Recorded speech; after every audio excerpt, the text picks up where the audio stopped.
आज की ये कहानी किसी फिल्म की नहीं है। ये कहानी है हमारे समाज की, हमारे आसपास की, हमारे ही सिस्टम के अंदर चल रहे उस जहर की, जिसे हम रोज देखते हैं पर बोल नहीं पाते। एक साधारण सी लड़की, सफेद टॉप एंड काली जीन्स में, नाम है रानी। एक आम लड़की, लेकिन उसके कंधों पर जिंदगी की सारी जिम्मेदारियां टिकी हुई हैं। रानी सुबह उठती है, अपनी बीमार माँ के माथे पर हाथ रखती है। माँ की सांसें तेज हैं। कमजोर आवाज में माँ कहती है, बेटा, अगर आज दवाई ना आई तो शायद कल मैं जिंदा ना रहूं। रानी कुछ नहीं बोलती, बस सिर झुका लेती है, क्योंकि आंसू अगर गिर गए तो हिम्मत टूट जाएगी। घर में ना खाना है, ना दवाई, ना पैसे। पिता बहुत साल पहले जमीन के एक झगड़े में मार दिए गए थे, और उस झगड़े के पीछे भी एक ताकतवर नेता का ही हाथ था। वही नेता, सफेद कुर्ते में, बड़े बड़े भाषण देने वाला, चुनाव के टाइम हाथ जोड़ने वाला, और सत्ता में आते ही गरीबों की जमीन, इज्जत और खून पीने वाला। रानी को काम की जरूरत है, पैसों की जरूरत है, माँ के इलाज की जरूरत है। वो निकलती है शहर के मार्केट में, हर दुकान पर जाती है, लेकिन कोई उसे काम नहीं देता। कोई कहता है जाओ बाद में आना, कोई कहता है अभी जगह नहीं है। दिन ढलने लगता है और उसकी उम्मीदें भी। तभी उसे पता चलता है कि उसी नेता के बंगले पर कुछ लड़कियों को काम के बहाने बुलाया जाता है, ऑफिस वर्क के नाम पर। लेकिन शहर के लोग जानते हैं, वो बंगला सेवा का नहीं, शोषण का अड्डा है। रानी बहुत देर तक सोचती है, लेकिन माँ का चेहरा आंखों के सामने आता है, और वो वही रास्ता चुन लेती है जिससे हर माँ बाप डरते हैं। वो उस बंगले के गेट पर पहुंचती है। सुरक्षा गार्ड उसको ऊपर से नीचे तक घूरता है और अंदर भेज देता है। अंदर वही नेता बैठा है, सफेद कुर्ता, सोने की घड़ी, बेशर्म मुस्कान। वो रानी को ऐसे देखता है जैसे कोई इंसान नहीं, एक चीज हो।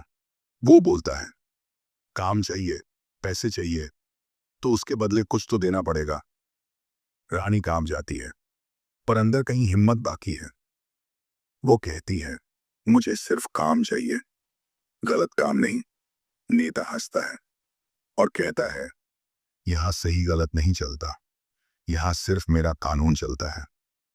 और उसी वक्त बाहर एक लड़का, सफेद शर्ट में, मोबाइल हाथ में लिए, उसी बंगले के बाहर खड़ा सब सुन रहा होता है। उसका नाम है राहुल।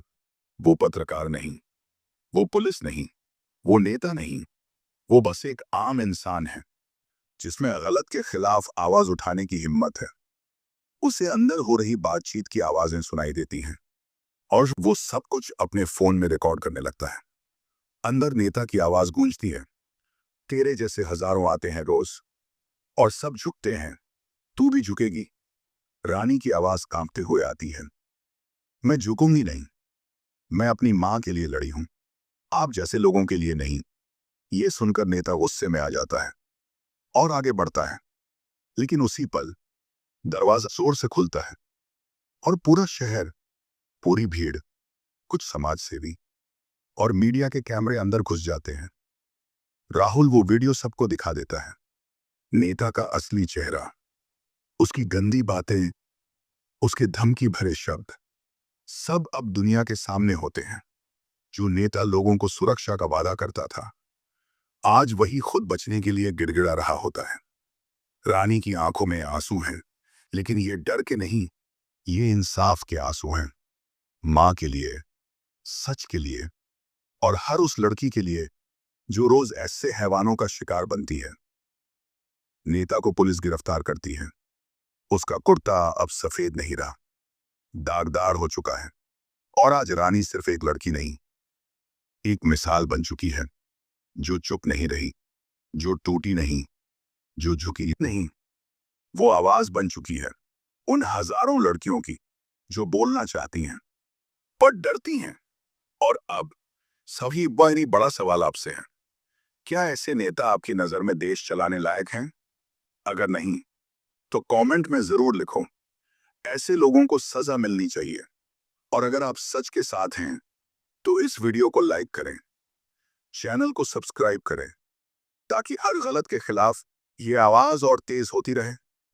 क्योंकि अगर आज तुम चुप रहे तो कल किसी और की रानी इंसाफ के लिए रोती रहेगी, और तब शायद सुनने वाला कोई नहीं होगा।